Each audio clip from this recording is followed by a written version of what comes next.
There's a light in the darkness, though the night is black as my skin. There's a light burning bright, showing me the way, but I know where I've been. On February 27, 1897, Marian Anderson was born to an affectionate and hard-working family on Webster Street in South Philadelphia. The oldest of three daughters of John and Anna Anderson, she was a woman of simple dignity and serene charm, who always taught that love was the only thing that one possesses. Marian was a powerful woman who pushed against society's prejudices and endured situations that put her reputation and life in jeopardy. Marian Anderson blazed a path for African Americans to work and prosper in a time when the very idea of egalitarianism was world-shattering. Marian had deep pride in her voice and trained it to such an extraordinary level that perfect would be an understatement. Even as a child, she had a big and beautiful voice. When she was 6, she sang in the choir at the Union Baptist Church, learning all the parts from soprano to bass. When she was 8, her father bought her a piano, but could not afford to pay for piano lessons. Marian was not discouraged, though. Persistence kept her going, and eventually Marian taught herself how to play. Finally, when 15, she received her first formal lesson. Marian attended William Penn High School, focusing on commercial education so that she might find a job until her music career developed.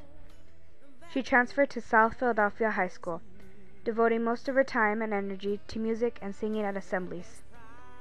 She graduated at the age of 18 and applied at a local music school, but was flatly denied entrance because she was African American.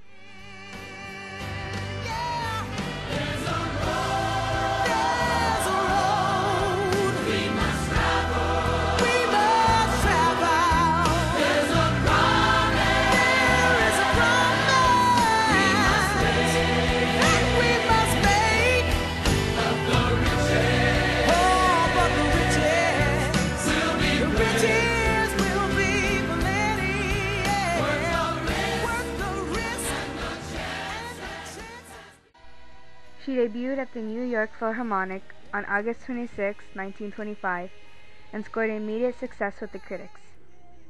In 1928, she sang for the first time at Carnegie Hall.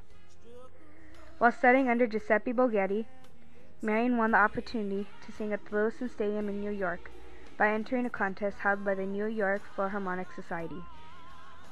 She also received a Julius Rosenwald Scholarship, allowing her to train abroad in England, France, Belgium, Holland, and Scandinavia.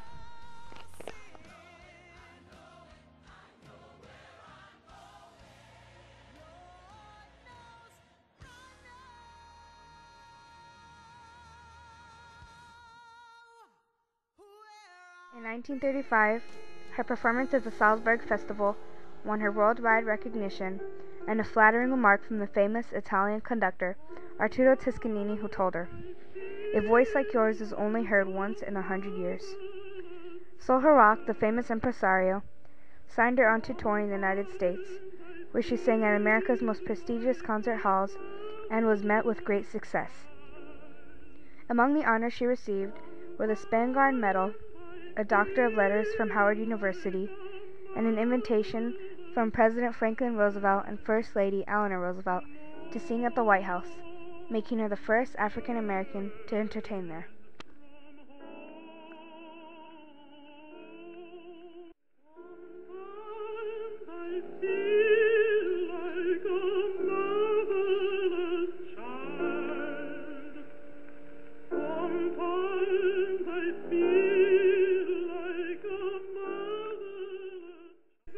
Although she was largely well received, when she returned to the United States, she also encountered racism, discrimination, and segregation. On Sundays in 1939, Marian Anderson performed in the nation's capital in churches and schools. Aware of her rising recognition and popularity, manager Sol Hurok believed that it was time to select concert venues where only the most renowned entertainers performed. The first place booked was the Constitution Hall in Washington, D.C. The year before, Marian had given 70 recitals in the United States, which at that time was the longest, most intensive concert tour for any singer in history. When the management for the Constitution Hall, the Daughters of the American Revolution, realized that the booking was for a singer of color, they refused to let the performance go on because they had a policy not to allow African American performers on stage.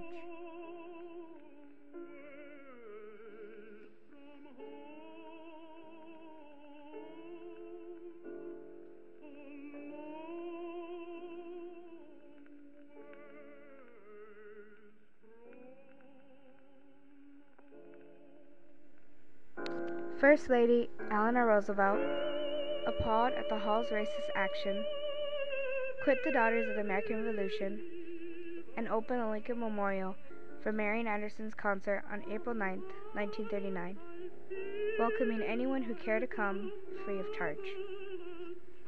This historical event drew an audience of 75,000 people, which up to that time was the largest crowd ever assembled at the memorial. In this way, the Lincoln Memorial was finally integrated for all Americans regardless of color. Marian's performance was broadcast to an audience of millions of people. That day, as Abraham Lincoln's statue watched over her from behind, Marian Anderson's voice, no longer constrained by the segregationist policy of the Daughters of the American Revolution, reached into the hearts of Americans throughout the nation. Marian Anderson's spectacular performance at the Lincoln Memorial has become a touchstone for all those who have struggled against racial discrimination in the United States, and has gone down in history as one of the most remarkable events ever in the history of American civil rights. On July 1939, Eleanor Roosevelt presented Marian Anderson with the Spingarn Medal of the NAACP, a merit award given to those who help advance the civil rights of African Americans.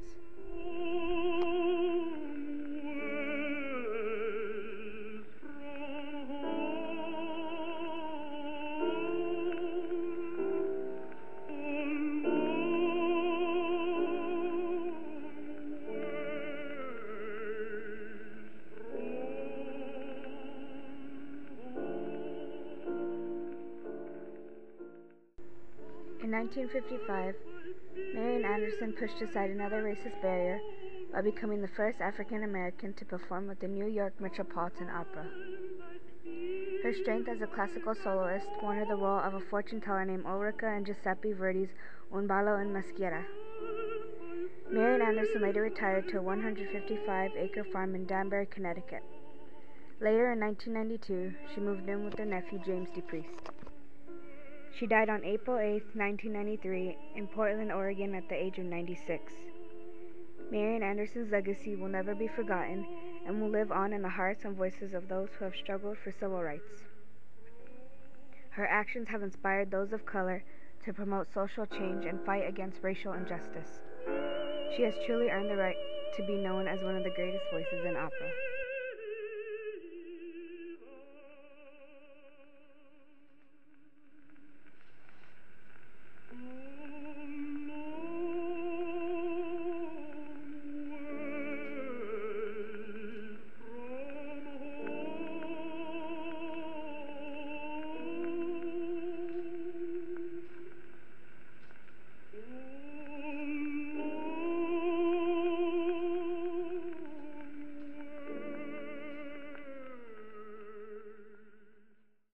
Marian Anderson was born to sing. When asked how she came to decide on a singing career, she once said, "I don't feel that I had to decide. It was something that just had to be done. I don't think I had much to say in choosing it. I think music chose me."